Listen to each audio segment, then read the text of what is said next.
Okay, so we're live right now. We're live. Haven't went live in quite some time, but I got a good viewer question, and I thought I would just answer it live. And I'm gonna tell you a story. I said to myself, let me just do this live because it's a question. It's gonna be quick. It doesn't make sense to go ahead and edit everything, and I have to record, then edit, blah blah blah. It's gonna take so much time. So I figured, let me just come out here and do it really quick in my backyard. Well, about 2 hours later, here we are. Because it took me forever to figure out how to connect this camera to YouTube because I haven't done it in so long. I'm using the JVC LS300 for those who are curious because that has like live streaming capability. So here we are live. I'm looking over here because my laptop's here. I'm making sure it's smooth. That was part of the problem. It was like really glitchy. That's how I was looking for like the past hour. So I fixed it. Anyway, so I'm going to answer a question from Victoria CH. And hopefully Victoria actually sees this video and it wasn't a waste of my time doing this for like 2 hours figuring out how to set this up. But anyway, even if you don't, I know it would be helpful for other people. So basically Victoria's question was about the Panasonic G7 and the Sony A6400. So she was looking for a camera that is a good value camera that's capable of shooting 4K and that can also shoot 60 frames per second, because she's going to be using this camera basically on a gimbal to get some live kind of moving shots. Well, I don't know if it's live, but you know what I mean. She's going to be getting moving shots of her subject, and she wants a good value camera for that, and she wanted my opinion. So here's my opinion. She also mentioned like the autofocus not being as good on the G7, which is correct. I do own the Sony A6400. Here it is right here. All Frankensteined out. Got a handle and all types of stuff, which I normally don't do with cameras, but don't knock it till you try it, right? So I figured let me try something new. I'll probably make a video about this soon, but anyway.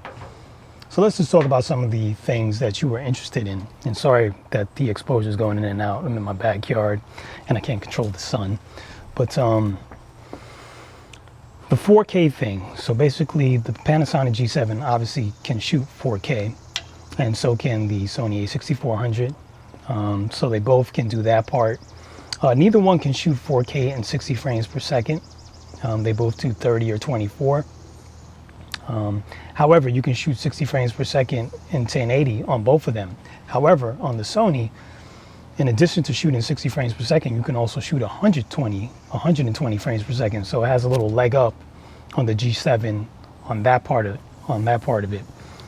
Now, when you look at the prices of the two, you had mentioned that there's definitely a price difference, and that's true. But it's a $500 price difference, which is definitely significant. So you're looking at $497 for the Panasonic G7 brand new, with a kit lens, 14 to 42, I think it is. And then if you wanted the Sony A6400, I think it's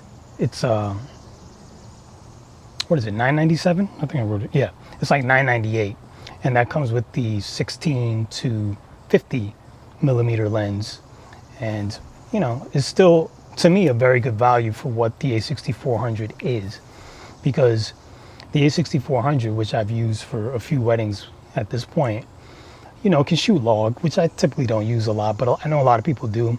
So you have different flavors of log mode. So if you're the type of person who likes to color your things, do some color correction while you're editing, the Sony's going to be better for that over the Panasonic G7.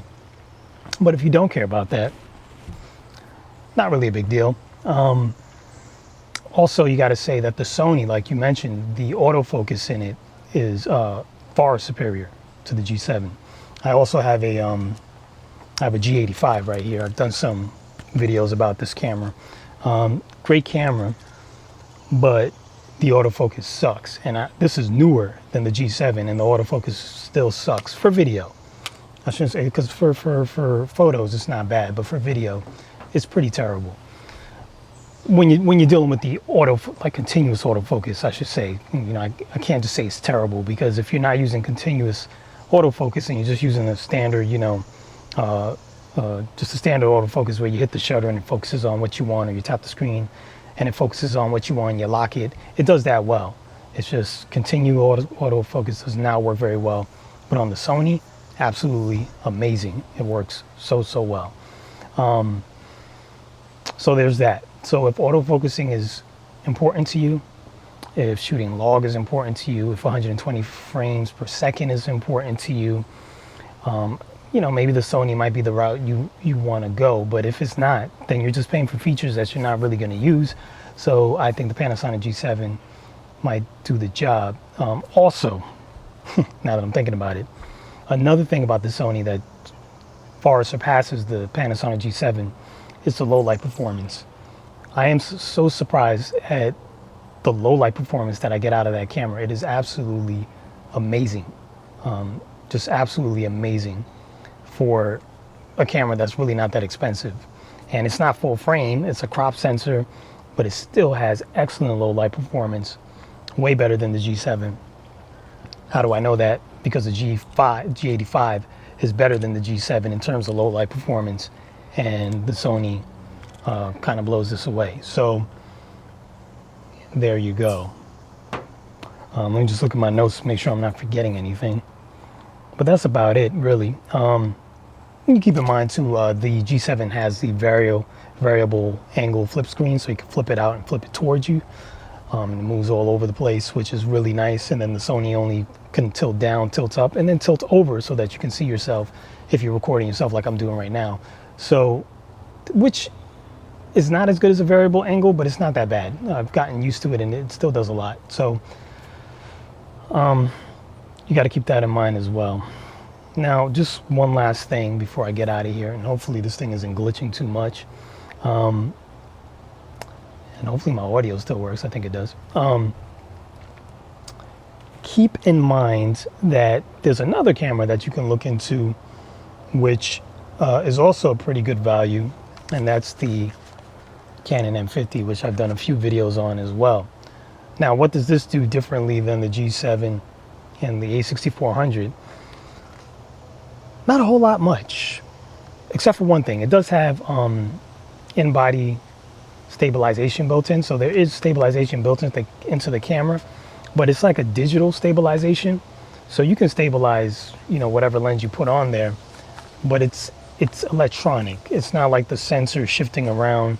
It's not optical or anything like that. It's an electronic thing, so it's not that great.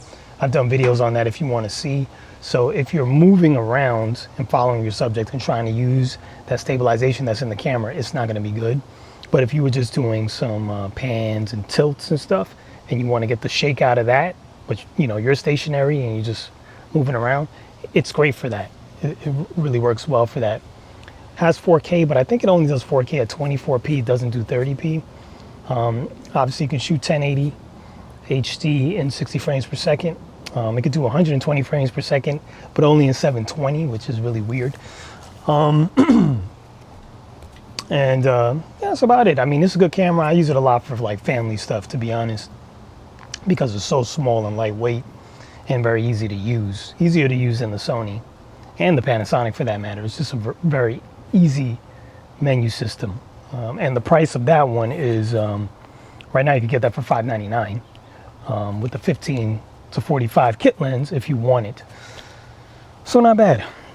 4K in that crops in a lot though, and I feel like on the other cameras it doesn't crop as much, if at all. I don't think it crops at all on the Sony. The Panasonic's already a 2x crop sensor, so it's already cropped in quite a bit. So you got to keep that in mind too. And then the Sony's like, I think 1.5 crop, so you're getting less crop on your lenses and stuff, which means you're getting a wider field of view for the same millimeter. Hope that helps. Took way too long to do this. Was hoping it would be quick, and it wasn't. But hopefully that's helpful, and hopefully helps anybody else who has the same type of question about those cameras. Anything that I talk about is always in the links below. You click on any of those, I get a small commission, which I am greatly grateful for, and I thank you for that. And yeah, I hope that helps you out. You know, let me know what you decide to do. That's about it. Oh, well, just one last thing. I keep saying that's it, and it's not. Keep in mind on the A6400, there's no record limits. So I think when you're recording in 4K or 1080, no record limits. On the M50, you got that 29.9 record limit. So basically at 30 minutes, it's going to stop recording, which can be a little annoying. Battery life on the M50 is about, I would say, an hour and a half. And on the G7 and on the Sony, I would say it's about 2 hours. So the battery life is a little better on both of those cameras. And there's also no record limits on the G7 from what I've been told in 1080. I always thought there was, but someone corrected me and told me that there is no record limit in 1080. But in 4K on the G7, there is a 30-minute record limit. So keep that in mind as well. And that's it. That's really it. All right, so I'm going to cancel this live show. Hopefully you enjoy that, and hopefully I'll do these again. Keep those questions coming, and I'll help you guys out whenever I can. And watch as I stop this. Takes a little while. Yep.